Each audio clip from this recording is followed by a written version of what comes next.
the Bureau, for me, is a very important organization in South Florida. It's because of a variety of reasons. One, the economic stimulus and impact that it creates is in some ways measurable, but in many ways immeasurable because of the vastness of the outreach and all of the activities that the Bureau is involved and engaged in. As many people do not know, there are 40 plus offices around the world that are managed and overseen by the Bureau, independent agencies, that assist in the development and of convention sales and putting heads in beds in all the hotels here through travel agencies, through airlines, through new routes, and the list of activities and sales events that we are constantly engaged in is a year-round process, and it's really, really important from a global perspective. Some of my other goals are to improve and encourage and build in the sports tourism. Okay. And that meaning, what I mean by that is that we are a very viable destination for the Pan Am Games, for pre-Olympic meetings, to host any type of event, whether it's other track meets, maybe it's additional soccer games as you start to see happening. I think it would be great to continue that trend up. It could be the World Little League Association. I would like to see much more of that embodied in our community. It's a $150 billion industry, and we only have a small piece of that. We have about $5 billion. So I think that there's tremendous opportunities there. And then the third platform is medical tourism.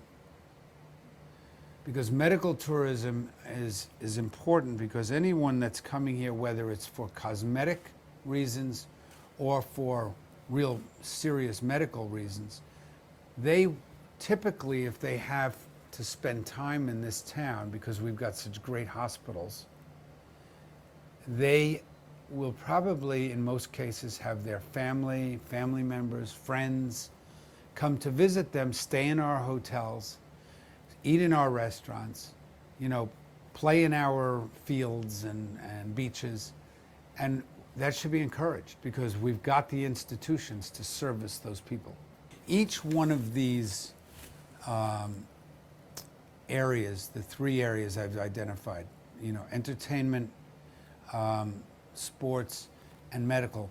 What I intend to do, and I'm in the process of forming teams, and each team will have its own specialties and approach the industry hopefully with a new set of eyes, that they will engage each one of their constituents that they can work with, and try to embrace the goals and embrace the ideas and see how can we improve on what we're already doing, or let's tackle some new ideas. Let's let some of the people that are in those specific fields develop programs that will actually deliver the heads and beds and tourism that we are lucky enough to have. Well, 97 or 8% of our visitors come in by air. So, it's a pretty healthy situation overall. And I think it speaks volumes by when you see the number of new hotels that are going up. I mean, that's not by coincidence. That's because there's pressure and there's demand at all different levels. Yeah. You see that particularly in downtown Miami. There are cranes everywhere. And I think that we're also seeing the trend, the impact of the tourist. The tourist comes here and says, wow, this could be a great place for maybe my second home or third home, or maybe it's the place that I want to be for my first home. And you can see that based on the number of condo projects that are happening around the town. The centennial this year, one of the focuses of the mayor of Miami Beach and the commission is that we are trying to deal with, and successfully, the rising seas. So we are addressing this issue very carefully, very thoughtfully, and it is certainly something that people need to be made more aware of. So we are currently working during the centennial year, with an organization with numerous scientists that have founded what's called WOW, which is the World Ocean Watch. We will be having a climate change summit here in March that will address, and hopefully that summit will spur on what's called STEM. And we're going to have an educational program that'll be put in all the public schools over the course of this year.